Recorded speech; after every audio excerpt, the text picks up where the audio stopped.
Hello friends, बहुत बहुत स्वागत है लेजी स्टॉक मार्केट में। आज हम बात करने वाले हैं भारत कुकिंग कोल आईपीओ के बारे में। कंप्लीट स्ट्रैटेजी रहेगा, क्या इन्वेस्टमेंट का कंप्लीट एनालिसिस करेंगे कि इसमें आपको अप्लाई करना चाहिए या नहीं करना चाहिए, कितना फंडामेंटल अच्छा है, कितना पोटेंशियल लगता है, शेयर होल्डर कोटा के लिए क्या बेनिफिट है, एम्प्लॉय जो है उनके लिए क्या है, अगर आप शेयर होल्डर कोटा में नहीं आते हैं तो उस केस में आप क्या कर सकते हैं। तो अभी तक अगर हमको फॉलो नहीं किया तो फॉलो कर लीजिए। तो चलिए शुरू करते हैं। तो सबसे पहले ये है कम्प्लीटली ऑफर फॉर सेल है।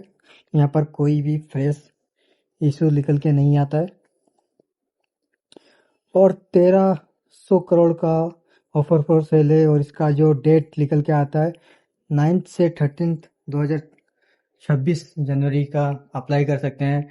तो ये स्टार्ट हो जाएगा 9 जनवरी से 13 जनवरी को क्लोज हो जाएगा।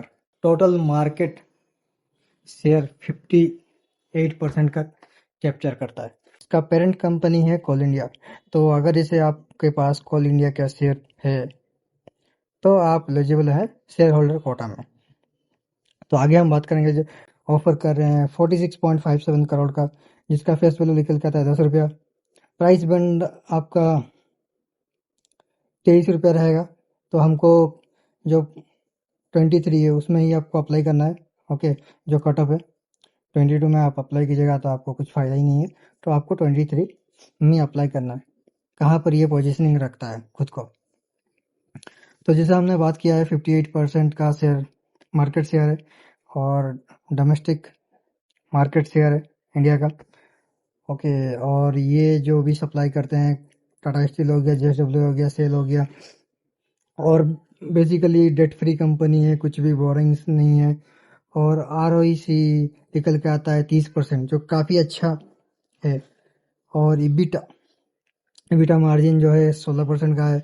और एफआई फाइनेंशियल ईयर 2025 में प्रॉफिट 1240 करोड़ का, और इसका एनुअल रेवेन्यू निकल के आता है 14,000 करोड़ का प्लस है।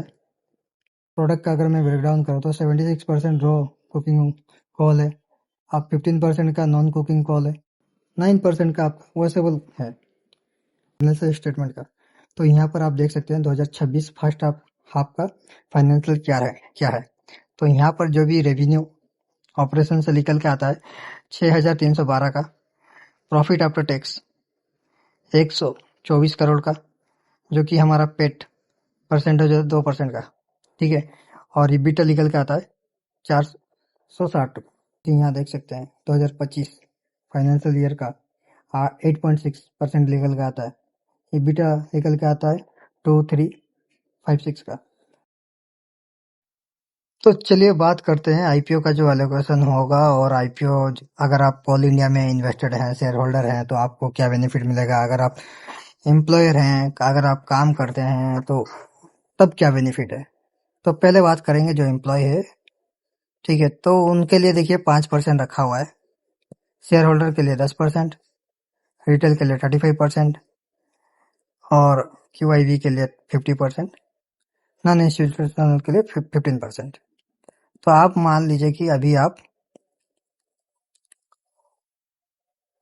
एम्प्लॉयर हैं और आपके पास कोल इंडिया का, ठीक है। तो आप तीनों में एक एक लॉट डाल सकते हैं, कोई प्रॉब्लम नहीं है। आप एक डालिए, दो डालिए, कोई प्रॉब्लम नहीं, बट आप तीनों में एलिजिबल हैं, तीनों में अप्लाई करने के लिए। अब बात करते हैं शेयर होल्डर का पॉइंट ऑफ व्यू से। अगर आप 1 जनवरी 2026 में बाई किए हैं तभी जाके आप एलिजिबल हैं। अगर आप सेकंड में भी किए हैं तो आप एलिजिबल नहीं है। तो इम्पोर्टेंट क्या है, 1 जनवरी 2026 में अगर आप हैं तब आप अप्लाई कर सकते हैं, एक रिटेल कोटा में, एक शेयर होल्डर कोटा में। आप आपका मन करे तो 2-3 लॉट भी डाल सकते हैं, बट आप दोनों में एलिजिबल हैं। ना अमाउंट चाहिए तो जैसे 22 से लेकर 23 तक है, करेक्ट है, बट हमको चाहिए 23 में ही कटअप में अप्लाई करेंगे। तो आपको चाहिए 14,996 एक लॉट में, मतलब 2 लाख के अंदर में आपका कैप होगा, ठीक है। 13 लाख, तो 2 लाख के अंदर में मैक्सिमम आप इतना अप्लाई कर सकते हैं रिटेल वाले। ये अगर ये कंप्लीट आपको डिटेल्स चाहिए तो आप कमेंट कीजिए।